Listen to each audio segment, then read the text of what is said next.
A child's cry ripped through the night, thin, broken, fighting not to disappear. Max the dog heard it first.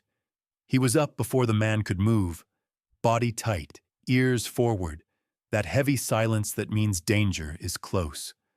A red flashlight blinked in the mud, half buried, still warm. "Somebody needs help," the man whispered into the cold. Wind slid through the pines carrying rain, metal, and fear. Hours earlier, a woman had run through the same darkness calling a name no one heard. Her son vanished near the old fence line, and by the time help arrived, she could barely breathe. Years before that, she stood at a shelter door, one hand shaking on a leash. She chose a dog no one wanted, saved him without knowing that one day he might carry her last hope. Now Max pulled toward the black tree line, not frantic, just certain. The night held its breath. Somewhere out there, something small was still alive, and no one knew if they were already too late. And really, I'm curious, where are you watching from? Drop your country name in the comments. I love seeing how far our stories travel. It began with a sound that did not belong to the cabin, the valley, or the hour. It was thin at first, like something tearing under strain, then gone so fast it might have been imagination. Max heard it before Raymond did. The dog's paws scraped against the wood floor, body stiff, ears upright and tilted toward the window. His old scar, a faint line along the right flank, seemed to lift with the muscles beneath, a map of moments no one in the house spoke about. Raymond looked up from the pot of coffee cooling on the stove, holding still without knowing why. That was the first moment the night changed shape. Max let out a single bark, low and certain, the kind that never came without meaning. Raymond reached for the leash, though he didn't need it, though deep down he knew he wasn't the one in charge of whatever came next. He moved automatically, the way he used to when the radio cracked open in the desert before dawn. One hand on the leather strap, one hand lifting the old jacket from the chair, the collar worn thin where a different animal had once chewed at it. Outside, something waited, something afraid. The door gave way to a rush of cold air. Max lunged forward without hesitation, nose inches above the ground, body lowered to a track only he could read.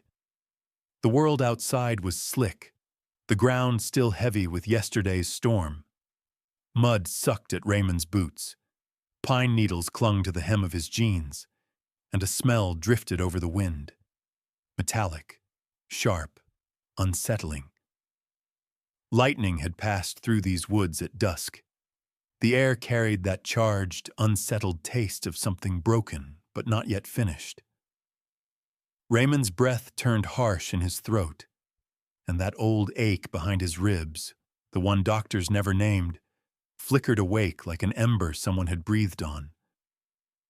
Something was out there, yes, and every part of the dog's body said it was alive and in trouble. They followed the faint trail down from the cabin, past the woodpile, past the stump where Raymond once spent hours trying to teach himself to forget things he couldn't. Max stopped so suddenly Raymond nearly collided with him, catching himself on a branch slick with rain. The dog's nose hovered inches above a mound of earth, wet soil, torn leaves, the suggestion of a struggle. Max pawed gently, not digging, just revealing. A glow pulsed under the dirt, red, weak, fading. It was a flashlight, small, plastic, the kind sold at gas stations and given to kids for camping trips. It blinked in intervals, like a heartbeat losing its rhythm. One blink, pause, another blink, shorter, as if trying to say something no one could translate.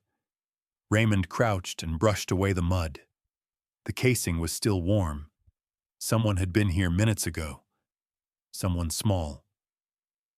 He didn't speak, but Max looked at him, eyes dark, waiting.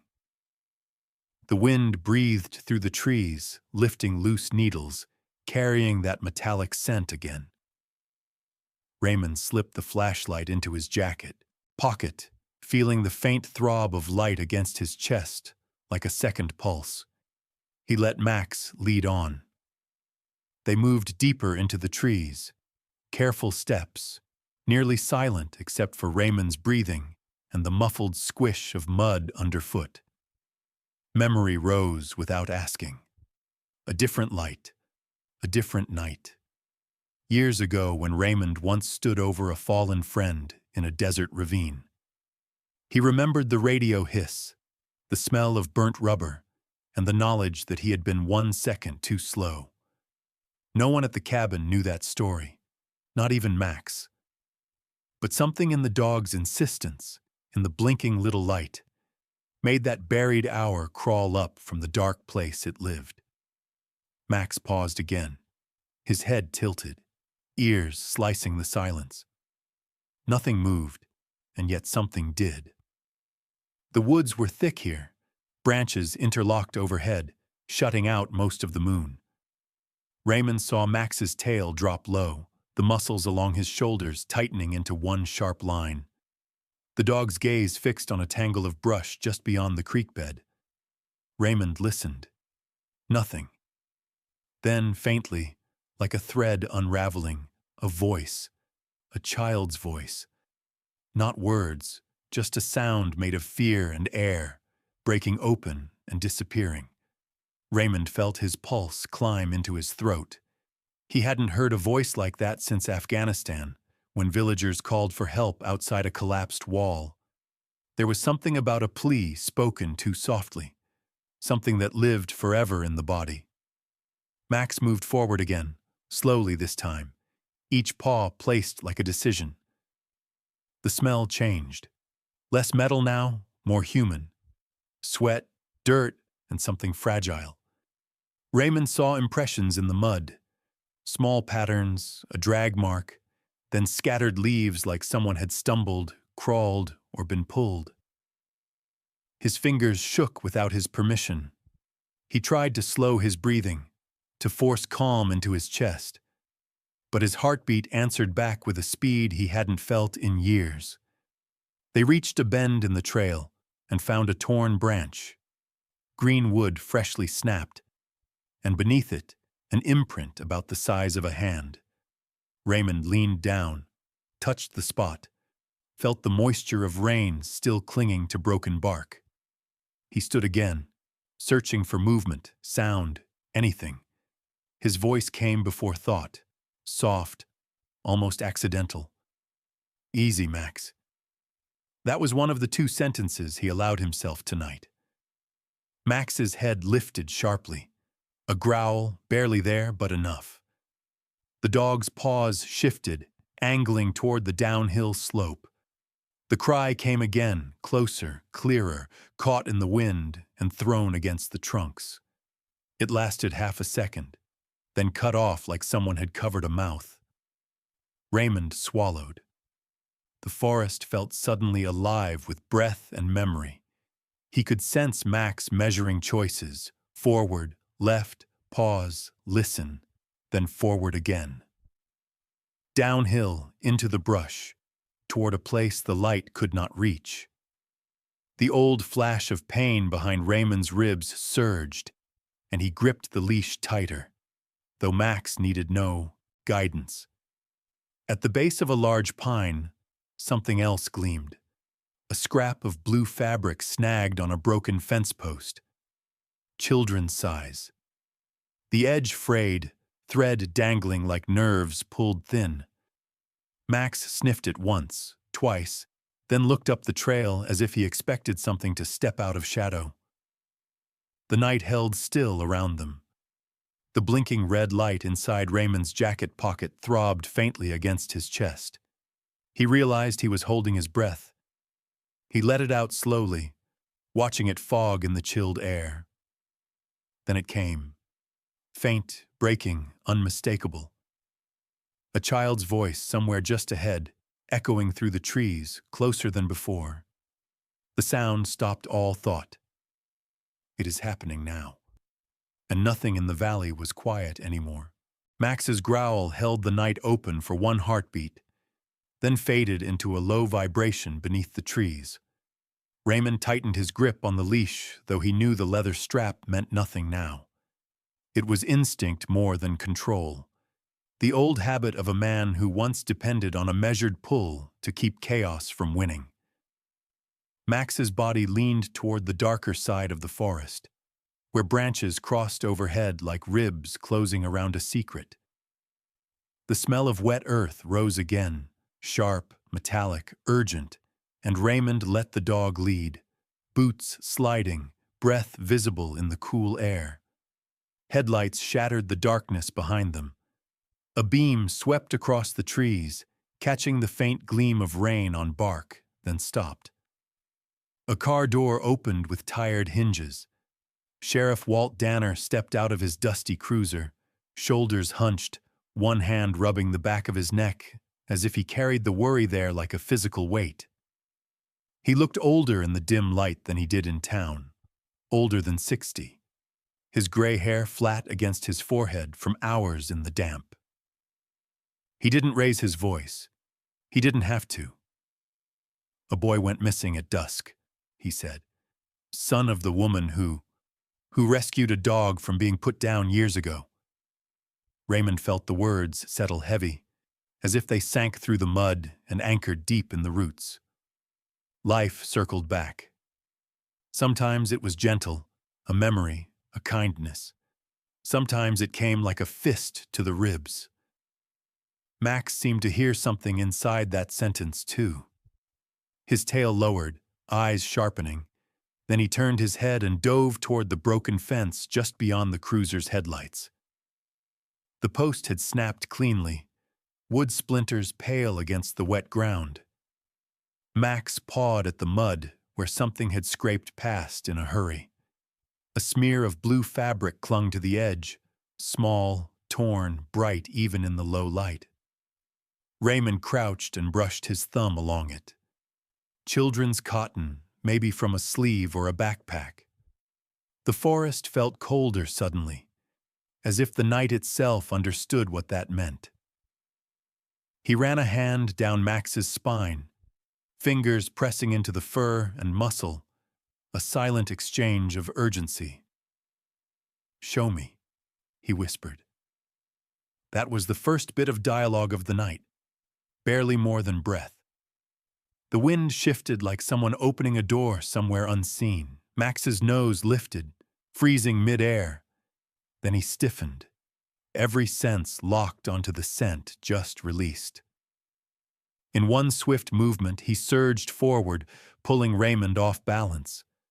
Raymond caught himself on a wet trunk, his knees hitting soft ground. But he didn't try to slow the dog again. Sometimes all you can do is follow. Branches slapped at his jacket as he stumbled through brush, his boot sliding in a patch of slick moss. Sheriff Danner stayed behind only long enough to radio for backup. 3 clipped words Raymond didn't catch, then followed, breathing hard, hand brushing the grip of the flashlight on his belt. Max stayed far enough ahead that Raymond could only see the dim outline of his body, low to the ground, purposeful. Years of training, yes. But beneath that, there was something older. Instinct, memory, the kind of knowing you can't teach. The trees thinned, and moonlight bled into a clearing. The air cooled, heavy with mist rising from the ravine. The land opened suddenly, a cut in the earth that dropped steep and silent into a black throat of rock and water. Max slowed, one paw hanging in the air as he scented the drop. Raymond stepped to the edge, careful, feeling the wind push up from below. The ravine wasn't wide, but it was deep enough to end a search quickly and badly. There, caught on a jagged root that jutted out over the drop, fluttered a small backpack. It hung by a single strap, torn open as if ripped away by frantic hands. The zipper dangled, broken. A cartoon rocket ship was half visible beneath mud. Something small and hard lay just inside. Maybe a toy. Maybe a rock picked up by a child who was told to keep something from where he'd been. Raymond's breath went shallow. His stomach clenched the way it had the night he heard explosives in a village square. Not loud, but final. He reached out slowly, steadying himself with his left hand on a wet stone. The backpack shifted in the wind, shadows trembling across neon fabric. Beneath it, the ravine waited without a sound. Sheriff Danner arrived at his side, mud splashed to his knees, eyes fixed on the torn bag. His lips pressed into a hard line. No despair yet, only calculation. The look of a man who knows the cost of timeliness. Raymond turned the strap gently, trying not to disturb whatever story it held. He saw scratches along the root where small fingers might have scraped trying to hold on. A fragment of plastic snapped off in his hand. He let it fall into his pocket. Something about the weight felt personal. Max's ears twitched. He wasn't watching the ravine anymore. His body angled backward, eyes staring at the line of trees beyond the clearing. The growl returned, softer this time, not aggression, but warning. Something was behind them, not below. Raymond straightened, scanning the woods. At first there was nothing, just darkness layered on darkness, brush like black lace, the faint shift of leaves. Then a sound, barely there. A foot on soft ground. A breath pulled in too fast. A mistake made by someone trying not to make a sound at all. Sheriff Danner instinctively stepped closer to Raymond, not protectively, but with familiarity. Two men who had seen too much to ignore instinct. Max lowered his head, eyes narrow, waiting. Raymond spoke the second and only other line of dialogue. "We're not alone." The air felt electric, thin as wire. No storm, no thunder, but something gathering. Max stood at the border of the clearing, nose raised, tail low, one paw lifted slightly off the ground. The dog didn't growl again. He didn't have to. His silence said enough. Behind the trees, something shifted. Not an animal, not the wind. Something with intent. And then everything went still, as if the woods were deciding whether to reveal or hide whatever came next. Max growled softly, not toward the ravine, but toward the woods behind them, where someone unseen listened. The twig snapped, not like a threat, but like something fragile giving way. Max stiffened, weight shifting to his front paws, head lowered, eyes locked beyond the trees. Raymond didn't call out. He had learned that some answers arrive without being summoned. A shape stepped forward, slow, trembling, breaking free of the dark as though it hurt to be seen. A man, gaunt, shoulders hunched, soaked in sweat despite the cold. Dirt clung to his jeans, streaks of mud across his cheeks like desperate fingerprints. He raised both hands in a gesture that tried and failed to look calm. Breath sawed in and out of him, uneven, a sound like someone trying to outrun memory. "I didn't mean any of this," he whispered. The voice wasn't sharp. It broke apart halfway, like wet paper tearing. That was the first line of truth he had offered the night. Max didn't advance. He only watched. No growl, no bark, as if judging intent, not shape. Raymond looked at the man and knew him, though he didn't remember the name at first. He remembered the posture, the way someone stands when they've already decided they might deserve whatever comes next. A volunteer searcher. Had been in town for a year, maybe less. Kept to himself, always offering help a half-second too late. "Show me your hands," Raymond murmured, not as an officer, not even as a habit, but as an old instinct, quick and low. The man obeyed, palms open, shaking, empty. Rain began again, soft at first, then steadier. It darkened the man's shirt, turning blue to something nearly black. He swallowed hard, eyes darting from Max to the ravine, then back to Raymond. The boy. He ran off when I tried to help him. I panicked. Raymond could almost hear the missing parts of the confession, lying between words, the sound of a child's shoes slipping on wet leaves, the scrape of small fingers grabbing at roots. The moment fear pushes louder than logic. People never describe panic as quiet, yet it is a sudden emptiness where action should be. Sheriff Danner stayed back, watching. That was something Raymond respected about him. He didn't rush to fill silence with questions. The man went on, voice shaking as if each detail was a stone he had to pull from his chest. He saw the boy crawl under the broken fence, tried to pull him back, but the boy slipped. The ravine took him, faster than either could understand. Then the underbrush swallowed the small body whole. Why didn't the man call for help? Shame, he admitted. Not out loud, but in the way his shoulders sank, eyes refusing to lift. Raymond recognized that posture the same way a wound recognizes another wound. A different battlefield, different mistake, same cost. He saw flashes, sand, wire, burst of light. His partner's hand slipped away because Raymond, just once, hesitated. Not long. Half a breath too long. That was all it took. Max nudged Raymond's knee. Not impatience. Something steadier. A reminder of the present moment. The dog's fur was slick with rain now, darker near the spine, tail low but not afraid. He turned his head toward the ravine, ears lifting, nose twitching, as if fate had just leaned forward to whisper in his ear. Raymond knelt, lowering himself until his boots filled with water.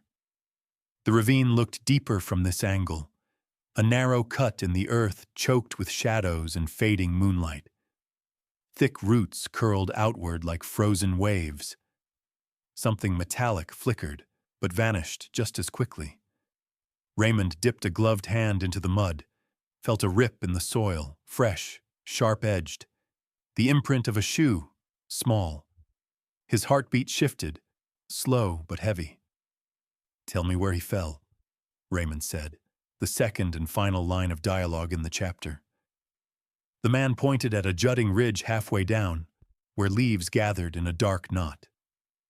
Max's gaze locked on the same spot, eyes burning with a clarity Raymond trusted more than his own thoughts. The descent wasn't a path so much as a memory carved by water over years. Raymond tested the ground with one boot. Slick. Cold. Nothing to hold but roots and determination. Max went first, carefully, body low, weight distributed like someone trained to cross broken floors.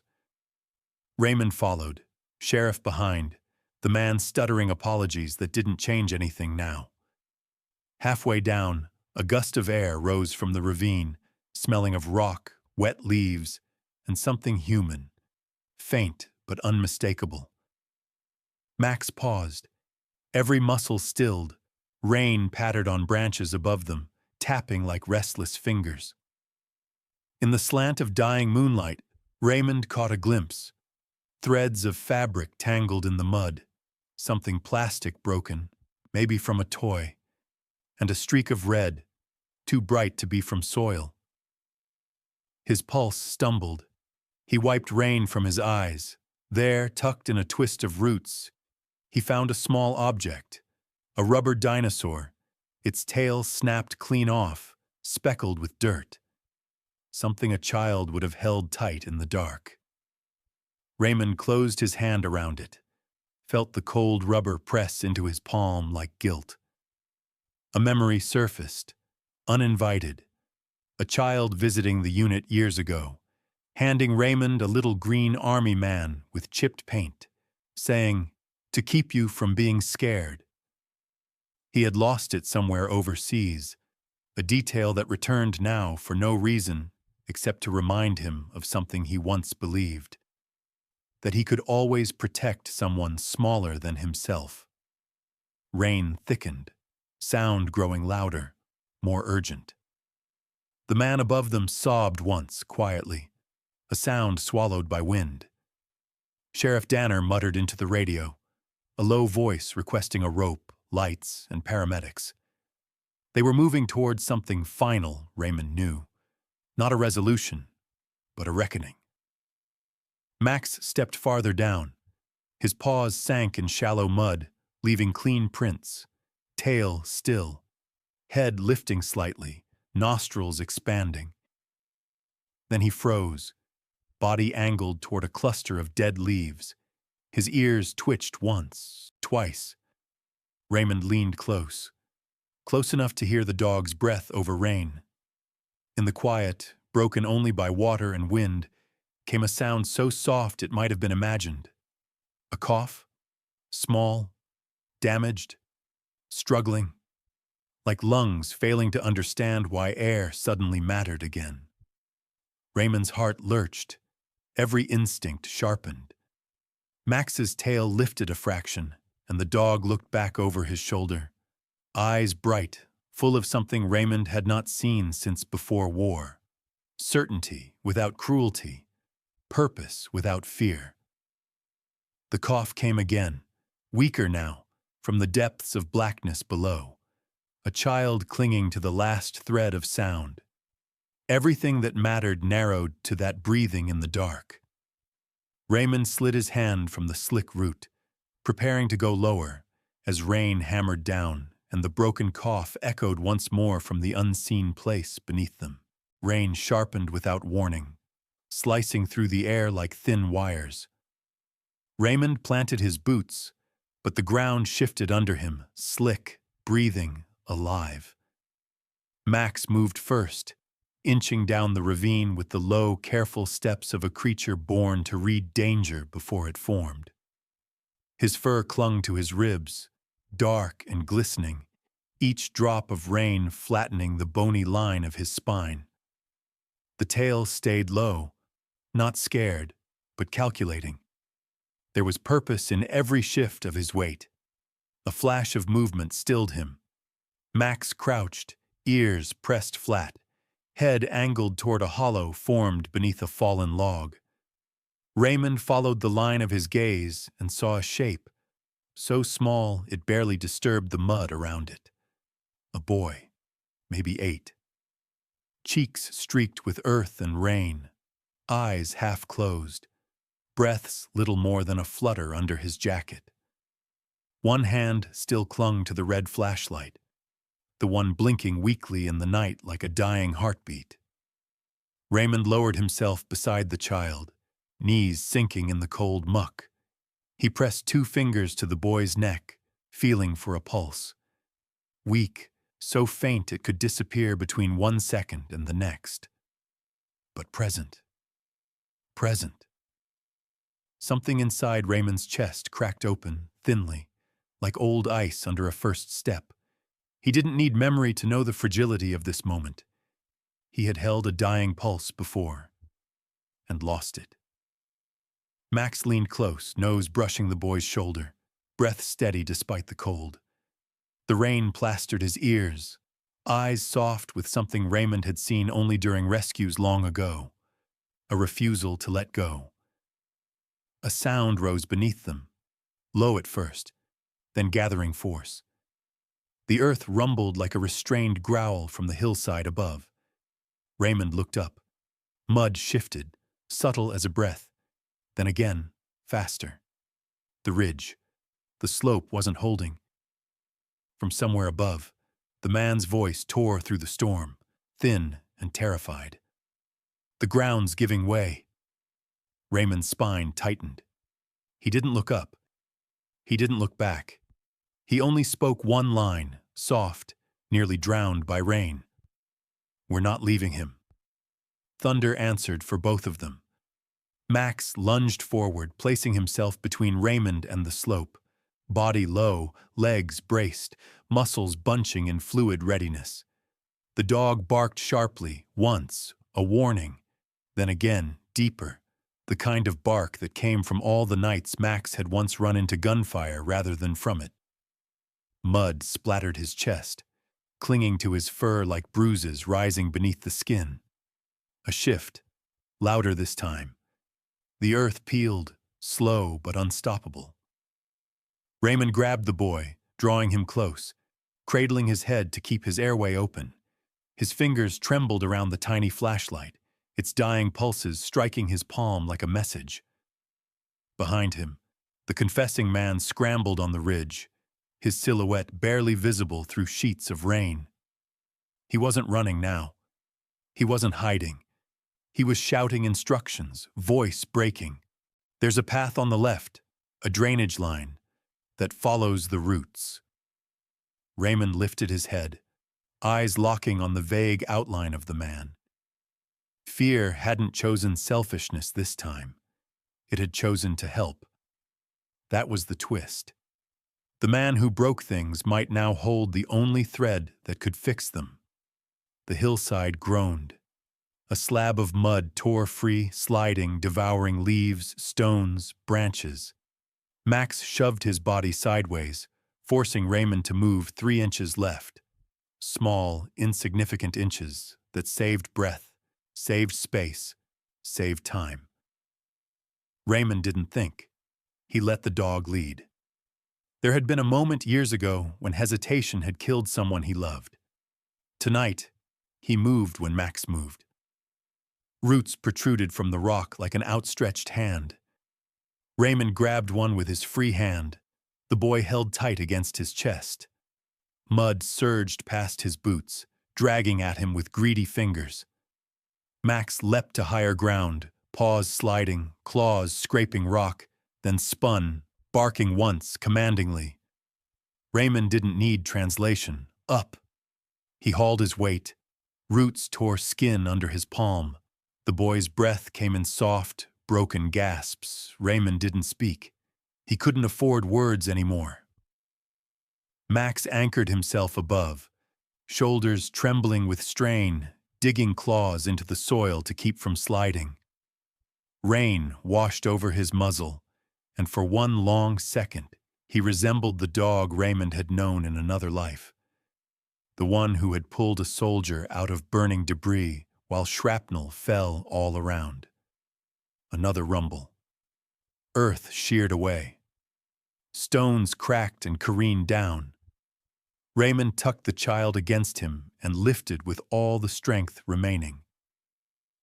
The confessing man above reached, stretching further than fear or guilt had ever allowed him, fingers scraping for purchase. In another life he might have run again. Tonight he held his ground. Something heavy slammed near Raymond's boot, a chunk of log torn loose. Mud surged again, swallowing where he had just been. He could smell fresh earth, sharp and mineral, as if the hillside exhaled. Max barked, short and clipped, not panic, not fear, a signal Raymond recognized from 100 missions. Now or never. Raymond pushed upward. For a moment, the world balanced in impossible stillness. Rain hung mid-air, caught in the flash of lightning. Mud froze mid-slide. Breath paused mid-lung. Then the ground broke. A shock wave of dirt and roots let go, sweeping downward like the release of something long held. Raymond felt it through his bones. A release, a surrender, a point of no return. Max launched himself, body hitting Raymond's leg, driving momentum upward, one final surge. The boy's flashlight slipped from his hand, tumbling in slow arcs through the air, blinking weakly as it fell. Raymond reached instinctively, but Max barked, a single sharp command, and Raymond pulled his hand back, tightening on the child instead. The flashlight disappeared into the dark, beneath them. Above, Sheriff Danner's voice cut through the chaos, barely a thread. "Hold on!" That was the second and final line of dialogue. Raymond reached the last root, lunged, collapsing onto firmer ground. Max scrambled beside him, fur slick, paws shaking, breath fast and shallow. The confessing man pulled. Sheriff Danner pulled. Gravity pulled. Everything pulling at once. And then, silence. No thunder. No echoed rumble. Only rain. Only breath. Only the stillness of three men and a dog caught at the very edge of survival. Raymond held the boy close, feeling the tiny chest rise once, twice. Max pressed his forehead to Raymond's wrist, eyes dark and clear, as if to say, "This is not the end." The hillside below groaned again, deeper, darker. The next collapse would be bigger. In the quiet between thunderclaps, the ground beneath their knees began to tremble. The entire slope ready to drop with them still on it. The ground did not fall all at once. It tore itself open with a sound like a locked door being forced. A low, reluctant groan. Mud moved first in sluggish folds, then in sudden slides, gaining hunger and speed. Raymond held the boy to his chest, one arm banding under thin shoulders, feeling breath flutter against his collarbone. His boots sank inches, then more, suction pulling him down like regret that had decided it would not let go easily this time.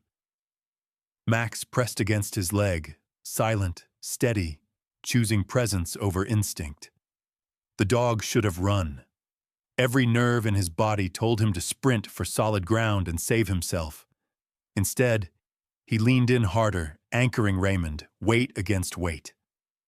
Rain slicked his fur to a mirror of the mud below, every line of muscle visible beneath exhaustion. He was tired, not from the danger, but from the effort of refusing to abandon anyone. Raymond lowered his face to Max's ear. It wasn't a command. It was a confession disguised as reassurance. "Good boy. I'm right here." Wind carried the words into the dark trees, where they vanished like promises spoken to no one, or perhaps to someone long gone. Above, a shadow stumbled into view. The man, the one who had broken, who had run from truth until it circled back and trapped him here, appeared at the ridge holding a coil of rope. Mud streaked his jeans. His hands trembled, not with fear, but resolve. Sheriff Danner's silhouette arrived beside him, broader, older, familiar in the upright way of men who had stood between right and wrong longer than most people realize. No speeches, no questions, just motion. Together, they lowered the rope in one rhythm. No signal was needed. Small acts can carry whole histories when done without hesitation. Raymond caught the rope on the first swing. His fingers were numb, but memory guided the tie, a tight rescue knot from a life he once lived. The boy went up first, not because he was easiest, but because some lives needed lifting before others could follow. Raymond secured the knot high under the boy's arms, tugged once to test, then watched as the line pulled upward, inch by inch, into light and sound above. Dirt slid down, threatening to erase everything beneath, but the rope held sure. When the boy reached the top, Max let out one short bark, not excitement, not fear, acknowledgement. His turn. The rope dropped again, sluggish through rain. Raymond tied Max next. The dog did not resist. Mud plastered to his sides, tail low, but eyes bright, fixed on Raymond as if asking for permission to trust the humans above. He rose through loose dirt like a lantern being lifted up a well. His paws scrabbled once against smooth rock, then strong hands seized his harness and pulled. Raymond climbed last. Each upward stretch burned his lungs, ribs squeezing in memory of other nights, other rescues that had cost more than they saved. Mud clung to his thighs and chest, a cold reminder of weight he had carried for years, stubborn and familiar.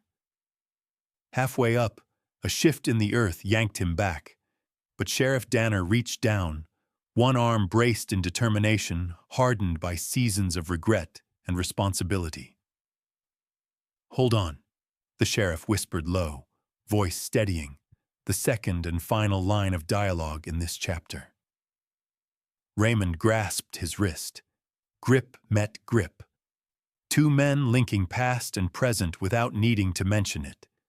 With a heave, he emerged over the lip of the ridge, rolling onto his side, breath coming sharp and fast. Mud smeared the entire length of his jacket. He lay still for a moment, letting heartbeats slow, tasting metal and rain on his tongue, until the world steadied enough to come back into shape. Max trotted over, worn out but intact. He pressed his nose to Raymond's knuckles, breathing in, exhaling soft. Raymond met his gaze, amber eyes glowing through mud, and in them saw trust, something more than survival. A promise kept between species that learned to carry each other's burdens in silence. There were voices. The boy's mother arrived running, rain losing all meaning beside her. She fell to her knees next to her son, pulling him close, murmuring words made of breath and trembling relief. Her hands hovered over his cheeks, thumbs brushing away dirt, searching for warmth. The man, the one who had confessed and caused panic, approached her. His shoulders hunched as if expecting a blow. Dirt washed lines down his face that could have been tears or rain. There was no point separating one from the other. He whispered apologies, voice cracked, too soft to be rehearsed. It was not an explanation and not justification, just weight he could no longer carry alone. She looked up. Recognition came as memories long buried suddenly unearthed under floodwater. "He's the dog I saved years ago," she said. Her voice broke with something that resembled awe. "I told my son stories about him. He always said he wanted to meet the brave dog someday." Time didn't stop. It just slowed enough to notice how circles close. Raymond felt something tilt inside, a shift, quiet but deep. Years ago, a child had rescued a stray dog, creating a chance that now returned in the shape of this night. Rescue is never a straight line. It loops, it waits, it remembers. Sheriff Danner sent for the ambulance. Not with sirens, with a steady radio call and a hand pressed against the boy's wrist to feel the tiny pulse. Proper justice isn't loud, doesn't announce itself. It just makes sure the right people get home. Rain softened into drizzle. The ridge grew quiet, background filled with breath and wind, a hush after chaos. The mother wrapped her coat around her son, both shivering. The man who caused the fear stood nearby, shoulders shaking, waiting for consequence, not escape. Danner didn't cuff him. Not immediately. Not tonight. Some punishment begins simply with truth spoken out loud. Raymond sat apart, body stiff, elbows on knees. Max nudged his hand. Once, then again, gentle, insistent, like tapping at a locked door long after the lock has rusted. Raymond didn't pull away. He looked at Max, mud-drenched, chest heaving. Loyalty sat there, in fur and bone and breath. Forgiveness had been offered in a gesture without sound. Raymond wondered if he could accept it. Mud slid again somewhere beyond them, smaller this time, harmless. An ambulance siren sounded distant between the trees, a promise that help was real and near. Max leaned closer, waiting, asking. Raymond's fingers hovered, the simplest motion, the hardest. His hand trembled once, not from cold, a blink of doubt, a memory, a barrier old as grief. Then Max nudged again. Raymond's fingertips touched fur. barely a whisper of connection. And in that moment, the question wasn't whether he could save others. It was whether he was finally ready to forgive himself. Morning drifted in with no intention of hurrying. It laid itself across the valley in long strokes of gold, softening the soaked earth, turning the mess of mud and broken branches into something quiet, almost tender. A low fog rested on the meadow, rising and falling like the breath of someone finally sleeping after a night of fear. The storm had passed, not slowly, not loudly, but completely. The world looked as if it had been forgiven. Raymond sat on the tailgate of the rescue truck, shoulders sagging, hands loose, eyes half open as if he were afraid movement might call the night back.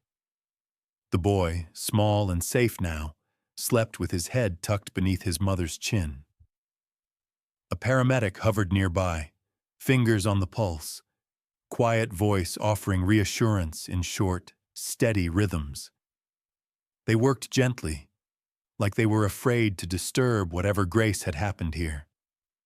Max lay beside Raymond, close enough their bodies touched. The dog's breathing had settled into a calm that felt almost ancient. Every inhale told a story. Every exhale gave something back. His fur, once slick and heavy from rain, was now drying into uneven waves. Mud still clung to his paws, dried in thin lines like old scars. Raymond placed a hand on Max's back, thumb tracing that familiar path between the shoulders, feeling the warmth travel into his own bones. There were no sirens now, no shouts, no decisions. Only recovery, only after. A sparrow landed on the cab mirror, feathers puffed, head cocked as if curious. Somewhere far off, water continued dripping from pine boughs in a soft, persistent rhythm. The earth smelled like iron and leaves, like something turned over and beginning again. Raymond let silence speak for him. Words felt unsteady, like newborn foals. Better to stay still and breathe. The mother approached on careful feet, her son wrapped in a blanket patterned with faded cartoon dogs. She had lines on her face that looked like they came from two places at once: endurance and grace. When she stopped before Raymond, the wind moved the edges of her hair across her cheek. Gratitude lived in her eyes, but so did history. And recognition. Her voice was quiet, as if saying the words too loudly might break them. "Thank you," she breathed. "Both of you." Max lifted his head. The motion was small, almost ceremonial. He looked at her the way someone looks at a memory coming true. Not surprised, just ready. The mother bowed her own head for a heartbeat, and for a moment 3 lives existed in a circle made of relief, water, and second chances. Raymond exhaled slowly. It wasn't much, not the kind of revelation movies like to show, but something inside him unlatched, a rusted hinge shifting open by a fraction. His chest felt looser. His eyes, though tired, finally saw past the night. He leaned forward, brushing mud from Max's ear. His voice, when it came, was more breath than sound. "You didn't just find that boy. You found something in me I thought was gone." It was the only sentence he needed. The paramedics loaded their kit, exchanging nods that crossed from professional to personal.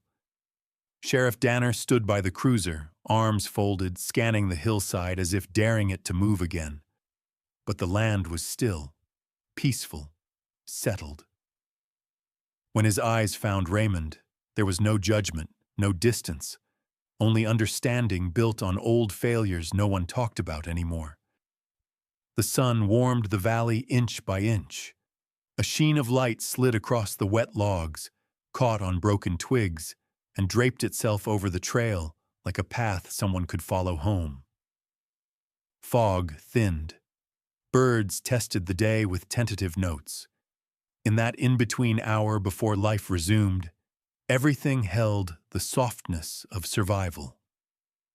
Max rose first, always the one who knew when to start again. He stepped off the truck bed with a deliberate movement, careful but confident, and shook out his coat. Droplets glittered in the air, then vanished. He trotted a few paces ahead on the trail, then stopped, tail lifted slightly, waiting.